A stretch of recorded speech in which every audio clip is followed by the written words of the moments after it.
What a week it was again. Wow, the Canadian Premier League, it never disappoints. And a quick mention right away to the soundtrack of that, Adam Jenkins, who somehow, being the genius that he is, amongst about 10 Halifax players in the box, was able to, on live commentary, to be able to point out Victor Diaz in the 97th minute and do that amazing call as Halifax kept their season alive. Indeed. Hello, Kristian alongside Charlie. Welcome, everybody, to another edition of the CPL Newsroom, brought to you by our friends at Volkswagen. It's the podcast talking all things Canadian Premier League. It is the business end of the season, and for the next 45 minutes or so, we will recap an incredible week 26 and celebrate a champion.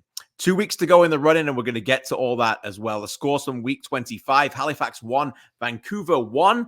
Victor Diaz, as we mentioned, in the 97th minute. Alejandro Diaz in the penalty spot in that one as well, a 1-1 tie. Pacific 1, Cavalry 4. Zanata from the penalty spot. Jade Herdman, Toby Wojcicki with a brace, and Lowell Wright with his first goal for the Cavs. Valour 0, Forge 1, Noah Jensen. Again, York 1, Atlético Ottawa 0. 16-year-old Shola Jima with the finish in that one to separate the two teams. We start, though, this week's review in Winnipeg, where visitors Forge arrived having lost 6 of their last 7 in Manitoba. This time, though, they knew a victory would hand them the league title. And Charlie, in typical Forge fashion, it was a professional business trip. It certainly was. I mean, it was almost boring, wasn't it? Just Forge coming into Winnipeg, knowing that they need a result, and more often than not in this league, when Forge have known that a single result is something that they need, they have gotten it in fairly comfortable fashion. I mean, they outshot Valor. They score this goal early enough, and then it's pretty comfortable, I think, from there on out. I mean, you know, even though it's only a 1 goal lead, I don't think this is a Forge team that felt particularly at risk. I mean, there were chances, but still they got men behind the ball in the box to get them away. I don't think this Forge team felt very threatened for much of the game, and obviously, it's I think the most incredible part again is it's Becker and Jensen combining once again. And we talked about this last week about that connection and how rare it is to see it on the pitch, but how impressive it can be and how impressive it is when you see those two players together. And that is where we end up talking about this week again. And I mean, it's just Forge kind of putting their heads down and knowing that this is a no nonsense game. This is a game where they need one thing and one thing only, and that is to win. And they did so quite convincingly. Yeah, congratulations to Forge. I said on the broadcast, winning is never easy. That's why we celebrate it. That's why you get trophies. That's why you remember them. And that's what gravitates many of us to sport, is just the true challenge of seeing people overcome adversity and the challenges of what great sports can do. It's just fantastic to see, again, another version of them to be able to go on and Mhm. continue to define themselves as a true dynasty in this era. What's different, though, Charlie, do you think, this year about this team? I mean, it's so defensively solid. We can go on and on. I had my say a lot on the broadcast. I'm interested to know from someone who's covered this league from day one, how will you think of 2024 Forge differently to past versions? I think the thing that struck me most about Forge, and I know, they've just clinched the Shield in Winnipeg on the road, but how incredible they've been at home this Mm. year, I think is the biggest thing that I think about them. They've lost one game.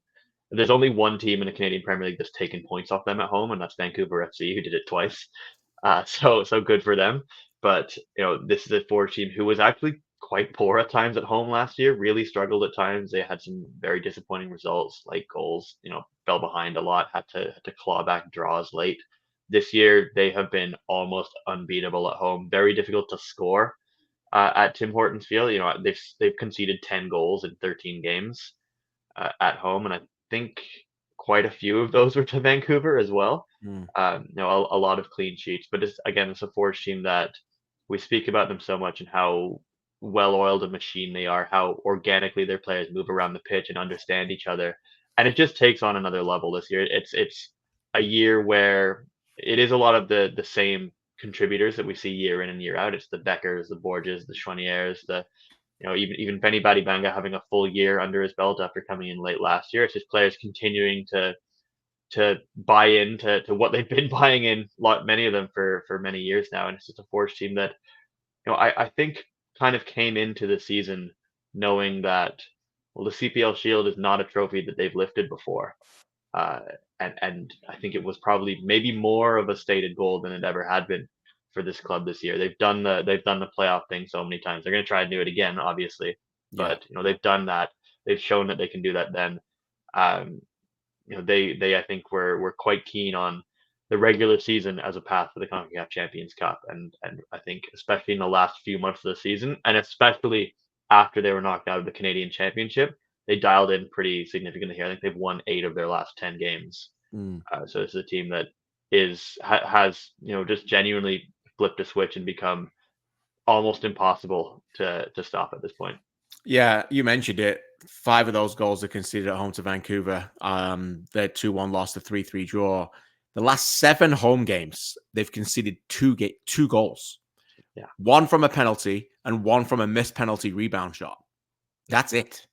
Yeah. Like defensively, they've been brilliant as well. Here's how I'll remember it.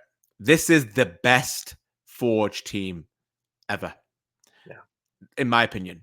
The most talented, consistent Forge team ever. And I'm not taking anything away from the other seasons, and they deserve their credit, and they got their trophies, and they were defined by it, by lifting that cup in years other than 2021. But for me, this is the most consistent team. I had the pleasure and the privilege and the honor of being with them in Mexico, Charlie, when they went toe-to-toe with Chivas Guadalajara. And I know they got beaten in the end. It was okay. They got beat by, a very good team. But the level in which they played then, I thought to myself, if they can go and play that consistently in the CPL, they're going to be head and shoulders above everybody else. And that's where they are. That's where they are. Now, of course, they want to win that cup, and they still are massive favorites. It's got to go through Hamilton. But every credit that they're able to get it through the regular season, and just the depth of this team as well. After the game, we had a chance to chat with their head coach, Bobby Smirniotis, on OneSoccer. Here's some of the thoughts of the boss. Winning never gets boring. There's always something to celebrate in it. Let's be joined by the manager of Forge, Bobby Smirniotis. Congratulations, Canadian Premier League Shield winners here in 2024. How proud of you are of this group, maybe writing a different chapter in the storied history that's becoming Forge FC in the Canadian Premier League? Yeah, it's always fantastic, and it never gets tiring. It's a lot of work. And it's all in these players. We've got a group of 24, 25 players, and they've all played their part this year. It's been a fantastic effort up to now in what we've seen. And, different parts of the season, we've seen different players step up. And here's a guy, Noah Jensen, these last few games, who's been excellent for us. And, kudos to the players. They're excellent.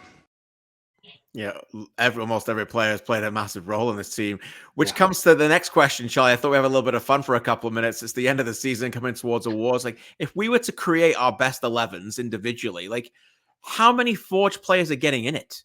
And how many are in contention and how many are locks? I don't know if you had a chance to think about this. I was thinking about it. It starts with Tristan Borges. I think if you were to put an 11 on the table right now, and I was to put one, he'd be in it.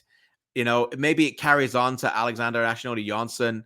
How can he not be in anyone's best 11? I want you to carry on and other players that you think of. But right there, I think that anybody who covers this league, if you put 11 right now, everybody's 11 would have those 2 players in it locked.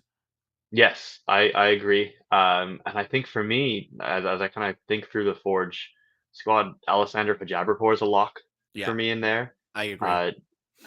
Daniel Parra probably is.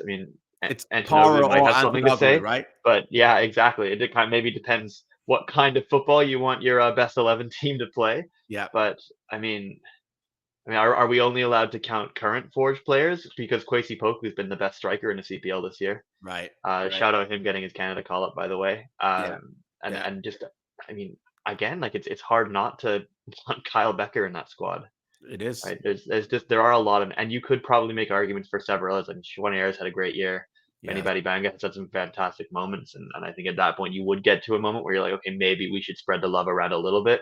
Right. Some other teams, some Ali Musis and whatnot around the league, but man, there are, I'd say at least 11, if not 13, 14, 15 of the Forge squad are players that would start for pretty much every team in the CPL if any manager had the chance. And that's just a testament to their recruitment and how well they've developed some of these players as well, who maybe weren't quite that when they arrived at the club. I love that point you make. Development, it's often underrated in the game that, we think that the player is who he is, and Mhm. that this ability to take um, connections between human beings and make sure that you can make a difference with them every single moment of every practice or every day you're with them. This is what it's all about in life, is that we were built to be in relationships and inspire each other and get better. And this is what they do. And it's easy to look at Forge because there've been so many players that have been there for so long ago. He is what he is. But we've shown that they can go on and find different levels again. And so, look, That's Borges this year, by the yeah, way. that's Borges, right? Yeah. 100%. It's Jensen, and it's Duncan, and there's a number of them. It's Methuselah, and it's Kalelat, and there's many of them on that team. And I know the rest of the CPL fan base can get frustrated at times, but it's the standard bearer. And if we want to move this league forward, we need teams like this to consistently challenge. Other teams will do it differently. They'll go younger. They're allowed to do that. They can develop Canadian players, and they see value in different areas. I get it. But for the standard of the pitch, on the pitch, for it to rise, to challenge CONCACAF, and for the CPL to be put on the map internationally, we need this team, and every credit that they've been able to do it. As for Valour, they're still in the hunt to be fifth. I don't know who wants this spot at this point. We're going to get into it. It's not been a great week for the bottom four. We'll look into that in a second. But before we do that, let's go back to Winnipeg and hear their thoughts of their head coach. Here's Philip Dos Santos. Look, first of all, congrats on Forge winning the Shield. It takes a lot to win over and over again, and I have to start with that. Number one, I think that we didn't start the game well. I think we gave them a little bit too much respect. Maybe somewhere in my message during the week, the players felt that we wanted that from them. So we're gonna look at what was done, what was said, the approach, because I feel that in the second half, when we released the guys a little bit more and we had the half time to do it, it became a game where we could have gotten the equalizer. I think that we created a couple good chances and half chances. I look at even closing the half where we have a clear one with Tass, I believe. So just one of those games when you play against a good side that you need to be almost perfect. We slept in that one action of the goal. It's a drop ball. There's absolutely no reason for our team to be unbalanced the way it was and allow for that cutback to happen. Yeah, it was frustrating to watch for Valour fans because it just came from nothing. It's just like a stop and just that loss of concentration, almost like a set piece. And Mora Kudus, what a chance, just blazing it over the bar. All right, let's get into this for them. They're still in this, Charlie. Whether we, all these teams are still there. We're going to get into it. 1 point back. They're seventh with 2 to play. What are we thinking? I mean, Sunday is huge for them. Vancouver away, the end with Cavalry. That might mean anything for the Cavs at that point before playoffs. That might be good for them too. It's looking like that match of the week on Sunday is just an enormous 6-pointer. Yeah, absolutely. I think we've used the words must win a few times in the last weeks, but I think that genuinely has to be, like, for both of those teams, has to be a win.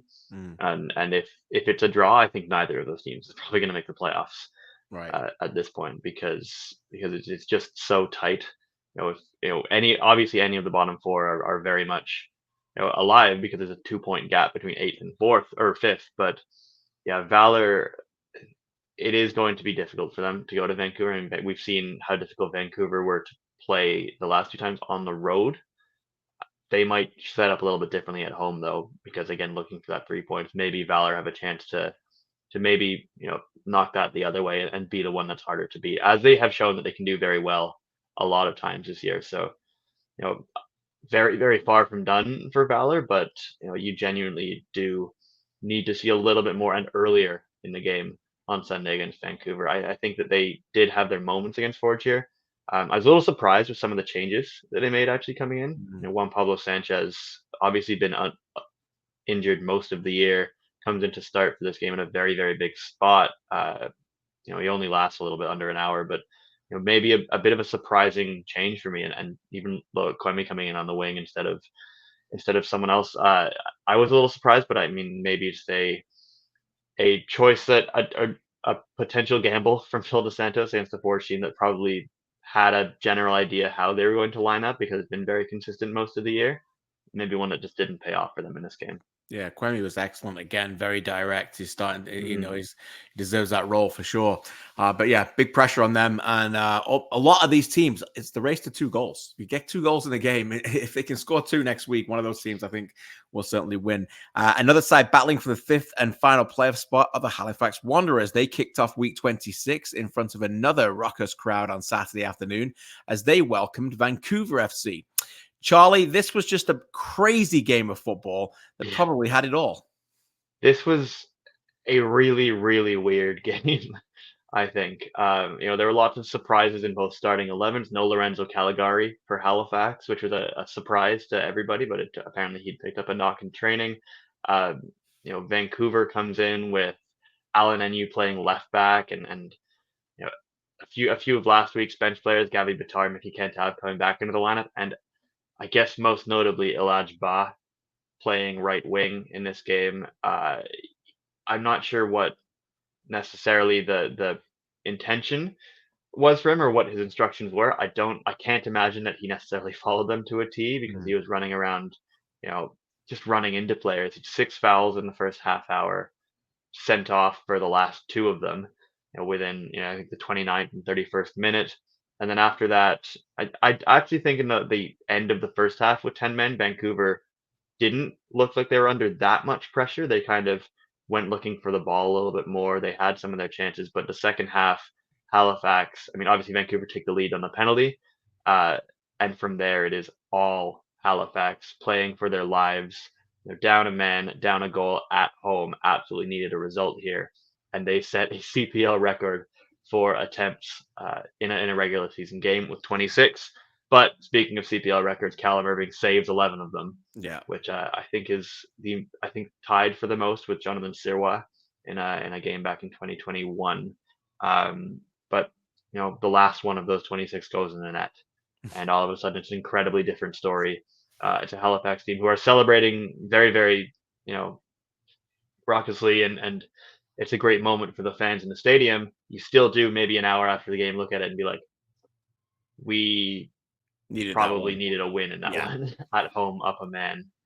So it was a super weird game. There were lots of great moments. I mean, even lots of great moments, lots of really tough moments, and what are you doing kinds of moments from Bod, from Zach Fernandez with his red card, and a few others. But an entertaining game for neutral, an incredible game from Callum Irving. But otherwise, I think both teams kind of back at square one. Yeah, it was crazy. Even Ricci had the ball on his feet with an empty net, the goal wide open and albeit far away, but decided to just try and pass it through, and then down the other end, Halifax go and score.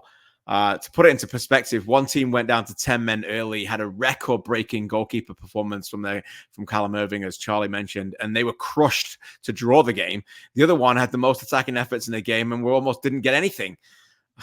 Bonkers. Here's Halifax Wanderers Patrice Geyser after this one. It's I'm trying to look at it, Michael, and say, given where we are in the season and how we started, that needs to be a win. But given the circumstances of the game, the group kept going. I mean, listen, I have to give them credit for fighting. I think we had the red card for 40 minutes, the advantage, and we made it count for 40 minutes. I mean, Callum made some brilliant saves, and he's allowed to make saves. So I think it just shows growth of the group. Disappointing we didn't get the 3, but we live on. And, I think you have to take that result, Michael, and say, okay, are we believing in ourselves to go to Calgary and get a win? Or are we saying, oh, we blew it, we're done? You asking me? No problem. We'll go win at Calgary. Why not? Why can't we believe in ourselves and go? We're still in it. So that result will change everything. But certainly it's not an easy game to go there and get a result, but that's what we got to do.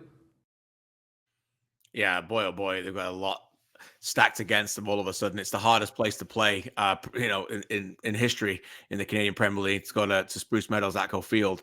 That's where they go next. They end with York at home. They do not have the tiebreaker over Pacific or Valour. They do have it over Vancouver. But if Pacific were to win Thursday, Charlie, that would mean they'd absolutely have to win. They don't have to win right now, but they would have to win in Calgary to still be alive. It's very thin, very, very, very thin ice for this team now.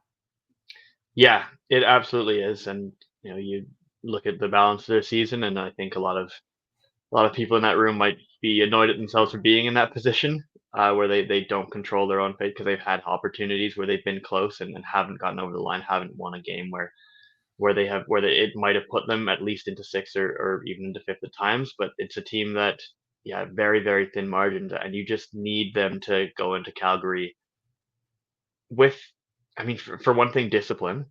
I mean, that's been a huge problem for them in the last few weeks. You just need them to go in and not get overly emotional in Calgary. You need them to be patient, because, I mean, patience did, I guess, eventually pay off in this game against Vancouver.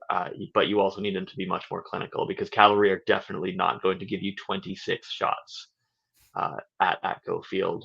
You need somebody like a Ryan Telfer, a Massimo Ferrin, to put the ball in the net on their first, second, or third chance of the game, because you're probably not going to get many more than that for a player. And I think that is kind of going to be the season for Halifax. Can one of those players score in Calgary, take advantage of what might be quite few opportunities?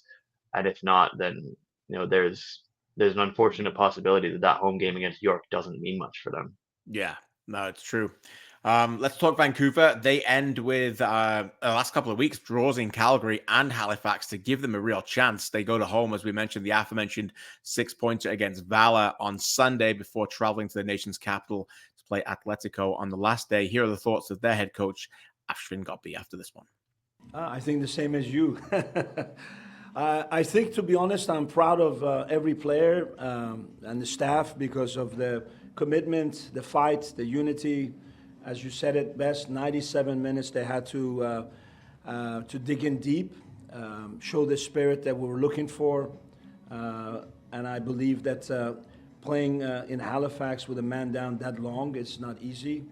And obviously we try to bring fresh legs, try to bring players that can keep the score the way we like it. And it's unfortunate that in 97 and I think 11 seconds we take that goal. But the performance of Callum, all the way up from my defenders to the top, great performance. I think there was a moment there, as you said, we could make it 2-0 and the game is over. And I think that you could feel it in the stadium. The moment we missed that chance, there was a kind of loss of concentration in ours and an explosion of energy and I think hope for Halifax players and fans. All right, Charlie. So if Halifax are really on thin ice, we've already talked about Valour and not scoring enough goals. We got to give the fifth place to someone. What chance Vancouver now? Well, if nothing changes, then a very good one. Right. I think they're probably very, very, very happy that they were so good against Pacific earlier in the year, because that's the reason that they're currently holding on to that fifth place on the head-to-head tiebreaker. I'm very interested to see how they approach this home game next weekend, because I think these last two on the road in Calgary and Halifax, very difficult places to play. Difficult teams to play against. They've clearly set up in a way to make themselves difficult to beat. We want to see them, at home against Valour, take a step where they are the team that kind of takes control of the game. They need to be the protagonists in that game, because we've spoken about teams not scoring a lot. Vancouver is going to have to score. Again, you mentioned it's a race to 2 goals. They're going to probably have to score 2 goals, and they haven't done that in, I think, quite a little while. As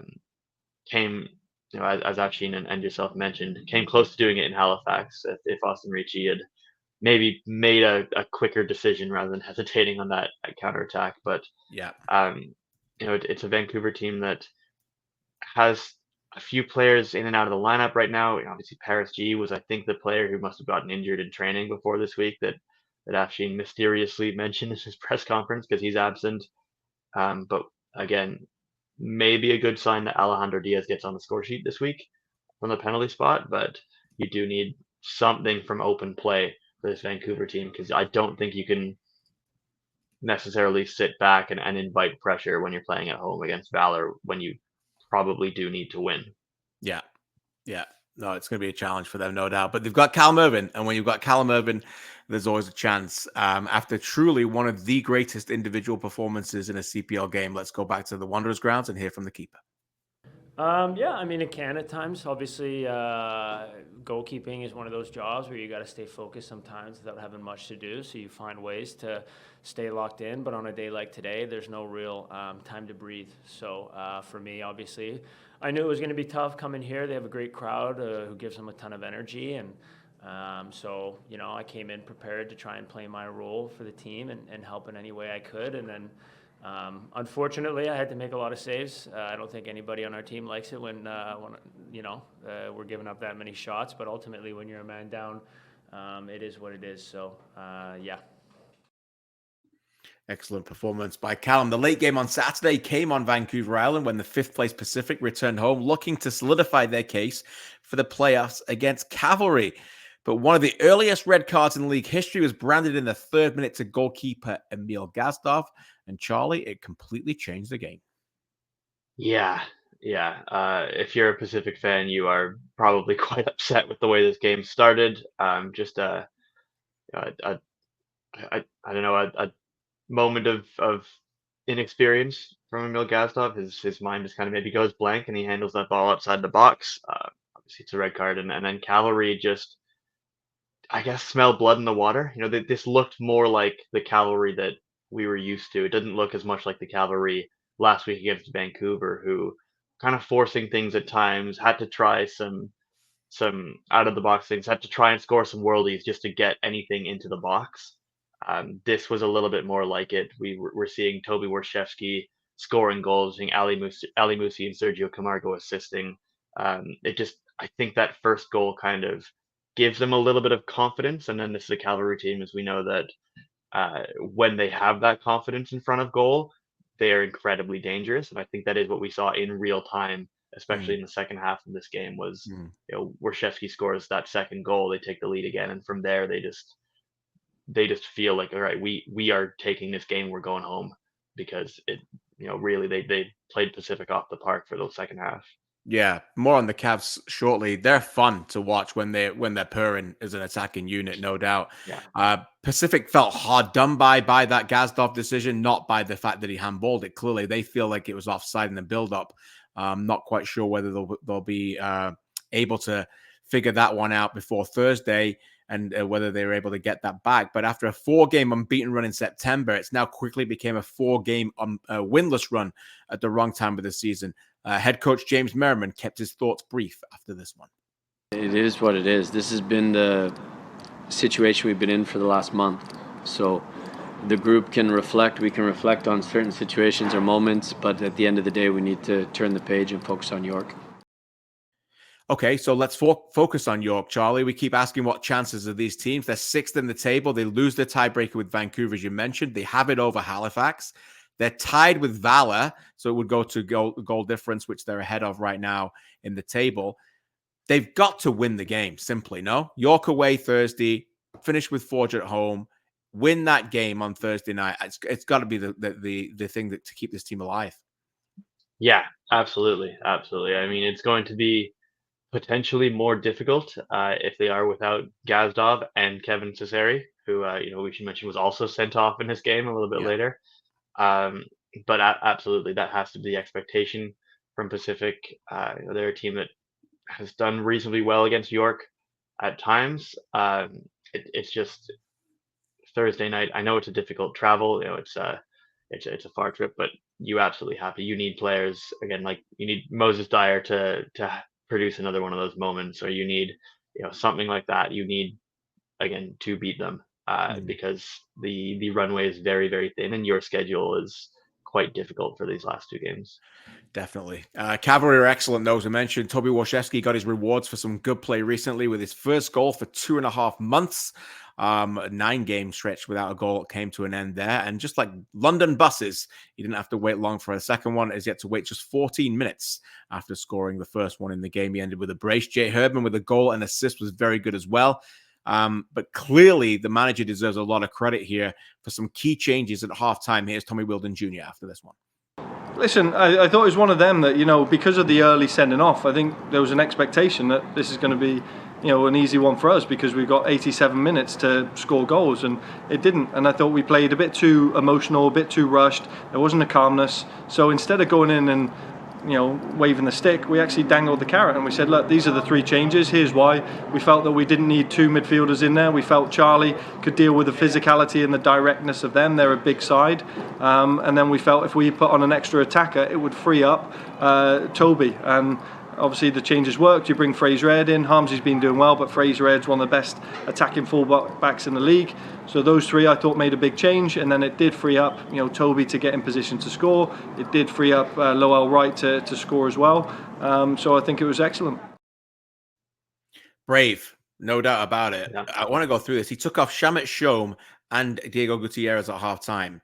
Think about this. Over the first 25 games, that's 2,250 CPL minutes, only 87 minutes of that were played without at least one of them on the field. That's 3.8%. So in other words, 97% of the season before that game, Shome or Gutierrez, and most of the time both, were at least on the pitch. And for 50% of this match, he took them both off, Charlie. I mean, both of them have played very, very well. We talk about CPL teams of the year. They'd be contenders for it. So that's brave from Tommy, and it paid off. It did. And I think it's a testament to Tommy's kind of ability to recognize what's going on in a game. I think he'd probably seen something about the way Pacific were playing with 10 men. He mentioned he felt like Charlie Trafford could kind of do the job on his own in midfield. Maybe a fresher Trafford who hasn't played a lot of minutes in the last couple of months has been injured. He kind of comes in to play kind of a different role because Cavalry want the ball in more of the wide and the half spaces in this game, playing against 10 men Pacific, trying to find those ways into the box. And then Trafford is in a bit more of a purely defensive kind of holding role at that point, in case Pacific are able to break away, and it just allows Cavalry to have those, kind of make better use of those numerical advantages. Since Pacific have 10 men, they kind of have those advantages on both flanks, which I think really, really was why they were able to overload the box a lot of times, find players a little bit closer to each other. They can play off each other. Warshevsky especially, he loves to kind of drift around and play quick kind of 1-2s with someone like a Camargo or a Musi or in this game a Jay Herdman. And I think that was why they were just able to kind of carve through Pacific so effectively in the second half. Yeah, they were very, very good. I'm really impressed. Cavalry have Halifax at home, Valour away left, knowing one of those wins will secure second spot and that key qualifying semi-final on October the 27th in Hamilton. Yes, that's right. It could be Forge Cavalry again. We end, though, with this one with the thoughts of another one of their stars. Here's Jay Herdman. I mean, we all know what Musi's like. He's a player that likes to dribble and has a really good left foot, so we were talking about it in training, and as soon as he gets on his left foot, he's going to have a look up for the opposite side. And yeah, I mean, we just connected at the same time, and obviously a gap between the fullback and the center back I managed to get between. And yeah, I just managed to get my head to it. And then for the assist, we were getting a lot of success just overloading the fullback. So, I mean, it was nice work between Toby and Tom, I think. And then Toby to come around again on the third man run. So I think we've been working on in training a lot, and yeah, it paid off. Very good performance by them. We mentioned Tom Field in the team of the week, as was himself, and Toby Warshevsky as well. Last but not least, we head to York Lions Stadium in Toronto for the Tony Bet match of the week between Ontario rivals York United and Atlético Ottawa. And although this was far from a classic, there was no short of spice in this one, Charlie. Yeah, it's starting to look like these teams don't like each other very much. Yeah. But no, this was an interesting game. And again, I think the third game this weekend that is completely turned on its head in the first half by a red card. Again, just some mindless red card from Lieberman Torres putting his head on I think Josue Martinez, and then from there it's York, I think, being quite patient and maybe pragmatic with 11 men. We know how difficult Atlético Ottawa can be to break down, especially away from home when they have 11 men. Mm. When they have 10 men, I think it might become even more difficult. Obviously they make quite defensive substitutions early in the game, in the first half and then at halftime. It's a game where York kind of had to wait for their moment to come, and eventually it did. This just kind of almost out of nowhere, Shola Jimo bringing the ball down and showing a really, really nice little bit of composure, bit of dribbling and finishing to put the ball in that third goal for this club. But kind of a well-deserved win for York, and one that they had to maybe wait for their moment to come in, and just an Ottawa team that really, really looked frustrated and genuinely, especially after the red card, didn't really look like they had really any intentions of going forward and winning the game. Intentions is a good word. We'll give York their due in a second. The storyline for me is, again, just how passive Ottawa are. And I know people will point towards playing for 10 men is not easy. I get it. Okay, so let's dissect it. They went even more defensive. But, they've won 2 of their last 12. The XG in that time is 10.5. They lost a man, I get it, but the removal of Santos for then Iliadis and then Sissoko when you've got Tabler on the bench, what was wrong with playing Aparicio and Bassett and Santos in that midfield? When you've got a back 5, fans expected more. What have they got here? Because this is not going well for them. They could finish 4th now. For them. Yeah. And I think, honestly, that would be a disaster, considering I think they were in first place as recently as kind of the end of July, start of August. Yeah. That would be a disaster if they finished 4th, I think. And obviously York, the team that is fighting them for 3rd right now. It does have to be disappointing. I mean, when you go down to 10 men, yes, you're going to try and sit back. You're going to play a little bit more defensive. You're going to sit in a block at times, but you kind of want to have options on the pitch that you can hit on the counter, because that's kind of the point, right? Is to recover the ball, prevent the other team from scoring, and be able to attack them in transition. And I just think that they just didn't really even be looking for those options a lot of the time. It was just kind of win the ball, clear it, get it out. York can have the ball again to come back in. And obviously they did a very good job of preventing York for the most part from getting to the net. They had 2 shots all game. And one of them, their only shot on target, ended in the back of the net. But it did end in the back of the net, and Ottawa just didn't have what they needed to score. They had time after they conceded as well to kind of change and come out, and they again just didn't really look like they were able to come out of that shell and threaten. And something we've seen with Ottawa before, when they've taken a lead, conceded, or fallen behind, they haven't been able to change on the fly in a game and become that more attacking version of themselves. And go out and score a goal that they need. And it was the same story this game, which is definitely frustrating if you're an Ottawa fan. Yeah, no doubt. A lot of fingers to point in, and a lot of people, it's collective, right? Again, just like everything else. But for me, the key stat is, again, score 2 goals or more in a game. And what is this team? In 2022, they scored 2 goals or more in a game, 11 out of 28 games, and they won the Shield. In 2023, it was supposedly a disastrous year. They scored 2 goals or more in a game, 10 out of 28. This year, 11 out of 26 so far. But it was supposed to be different. The first 15 games, they'd scored 9. 9 out of 15, they'd already got 2 or more. They were blitzing teams. They were winning 3-0 over Forge at home. And the offense was purring. And now, boy, oh boy, it's grounded to a massive halt. Here's the thoughts after this one of their playmaker. Here's Ollie Bassett.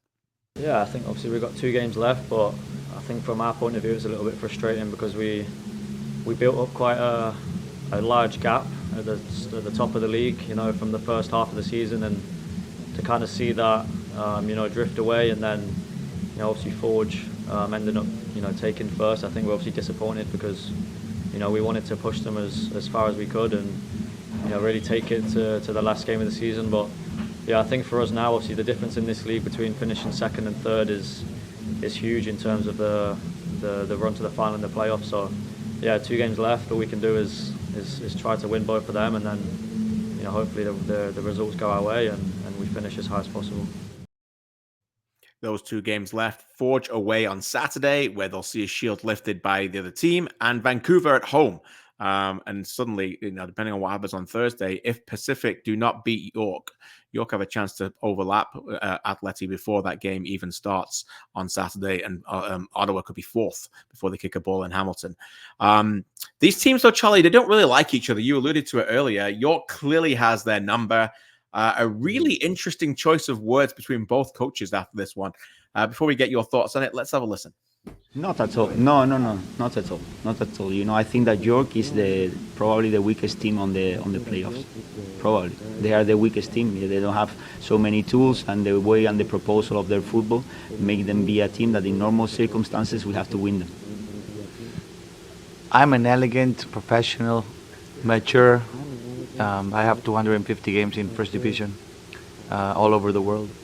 I'm not going to get into this conversation with, what's the name? Carlos, because I don't know his view about the situation. He has all the right to say about our team. I think 7-2 is the 3 games we beat them this season. 7-2 is the score, the global score. So imagine if we were not weak. But my father taught me that the opinions of others don't determine who we are and what we are. He has his opinion, and it's fine. I don't have an opinion. I really don't have an opinion of him or Ottawa. Ottawa is a great team, They have great players. Maybe their weak side is in another place, right? So that's about it. I don't really care what he says about our team. He must concentrate on his team. Charlie? That was icy. I mean, there's so many things to read here. First of all, York are the weakest team in the playoffs, according to Carlos Gonzalez, but he has now lost 3 in a row to them. So that's one thing about this. To be fair, is he thinking only between York, Cavalry, and Forge? I have to assume that he means in the top 4, but even so, even in the kindest and most generous interpretation we can make, he means, on paper maybe they're the least talented of those 4 teams, and right. maybe that's not untrue. But the fact remains that you just lost to them, and you lost to them 4-1 last time. Yeah. For sure. It's an unusual fight to have at that time, no? Yeah, it's just not I just don't think a great look. But Benjamin Mora, very funny in response. You can tell that he has a little bit of that experience on reality television in Mexico. The kind of asking a reporter to remind him what Carlos's name was. Yeah. It was almost like he was in the diary room of Big Brother. Exactly. That's what it was. All this makes me think, and seeing this makes me think, is I am desperate to see these teams play each other in the playoffs. That'd be nice. That would be incredible. We might get our first ever actual coaching fight on the sidelines. But yeah, this is drama. This is what you want in playoff season. You want teams that don't like each other, right? You want it to mean something to them. Yeah, look, it's that time of year, right? These teams have played each other a lot. They're sick of seeing each other. They keep getting beat up by different things. And as producer Benedict Rhodes extraordinaire said and answered our question, Ottawa were top of the league all the way from week 4 to week 17. And at one point in the league, they had a 7-point gap. And now coming into Saturday's week 27, they could be 4th. We'll keep an eye on that. Just time now to look ahead to next week, and what a game it's going to be all across the table. No doubt about it. It's going to be fascinating to see. Let's look at that league table first. And it just doesn't move at the bottom. Forge 50 points from 26 at the top. They've won the Shield. Cavalry are second, 42 from 26. They need 1 win to secure second spot. Atlético Ottawa 40 points from 26. They still want that second, but are looking over their shoulder now to feel like they could be 4th, because don't look now. York United, who have the head-to-head tiebreaker, and have won more games are 1 point back on 39 through 26. And then the battle at the bottom. All four played 26 games. Vancouver 28, Pacific 28, Valour 27, and Halifax 26. Let's look at next week's fixtures. And it starts 27. Thursday night on York United as well. That's going to be fascinating as well, Charlie, as you look ahead to that. York United against Pacific on Friday. On Thursday. On Saturday, Forge take on Atlético Ottawa, and they will lift the shield with their supporters inside Tim Hortons Field.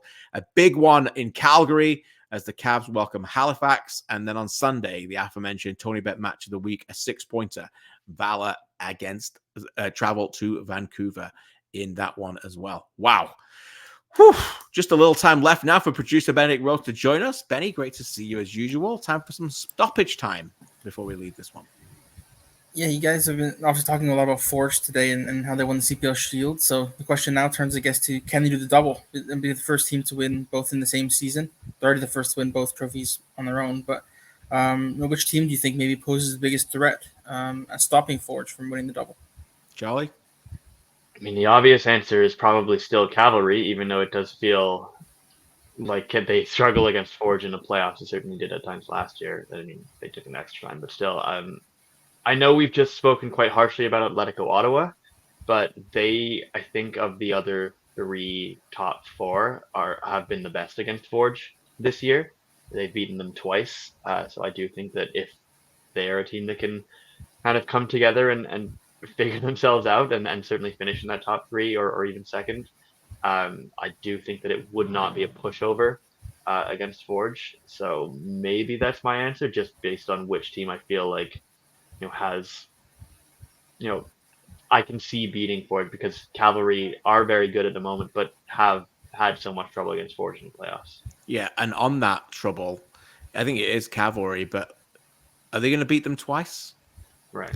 I think that's the question, and all great organizations have to analyze their talent better than anybody else, right? When they look deep in the mirror, will they back themselves to know that they can beat them twice, right? Mm-hmm. And look, they may not need to, but the likelihood is that they will.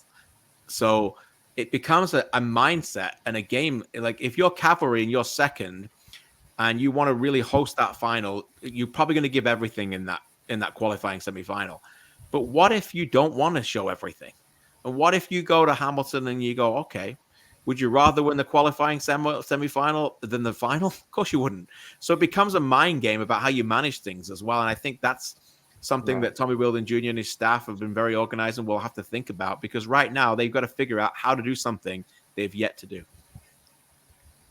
Yeah, absolutely. Friend of the show, Mitchell Tierney, sent me a text last night saying that Shola Jimo is the best young player the CPL has ever had.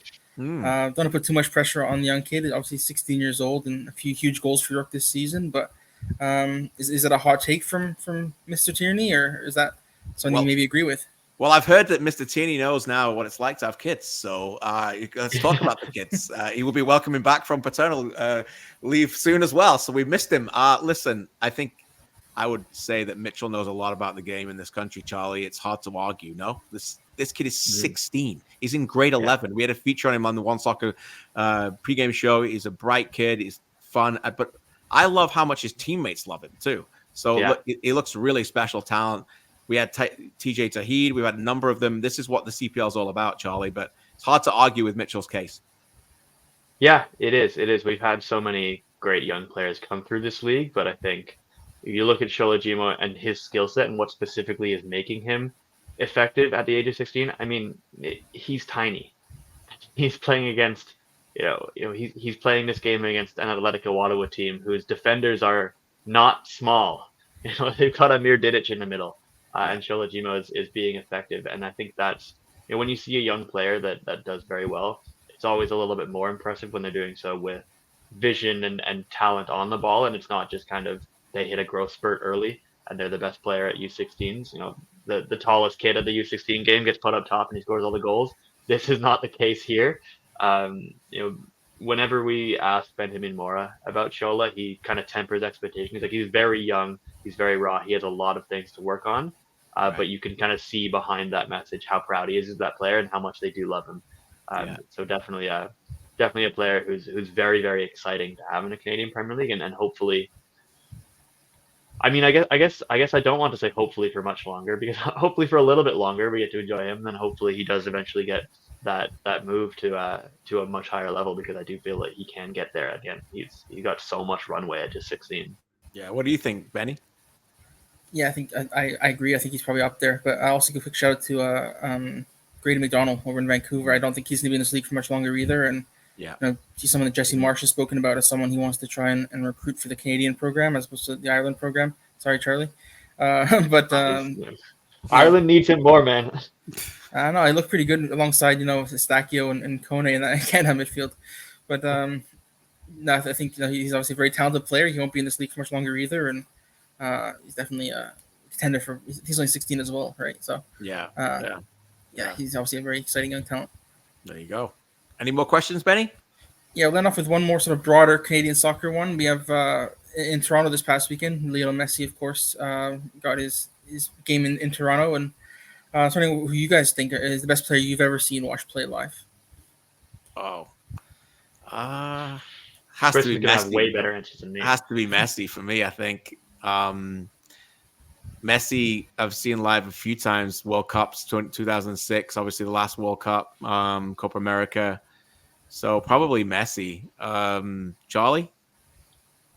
I have not seen Messi. I've got, in terms of players who were the best at their peak and weren't at the time, maybe Andrea Pirlo. Yeah. He's in New York, but I saw Mo Salah play with Liverpool about a year ago. Nice. And one who maybe isn't as highly thought of among the greatest players, but was incredible in this friendly. I watched him and was at the height of his powers at the time, was Dimitar Berbatov. Who I saw rip Celtic to shreds when he was at Man United when they played a friendly in Toronto. There you go. About 11 years ago.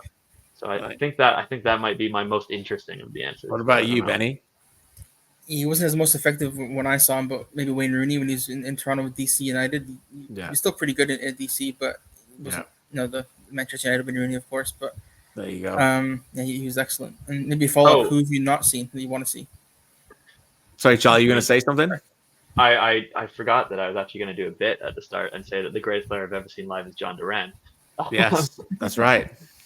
But to answer your second question, Benny, who I haven't seen, I mean, Leo Messi obviously is a player that I would love to see live, or Paul McGrath.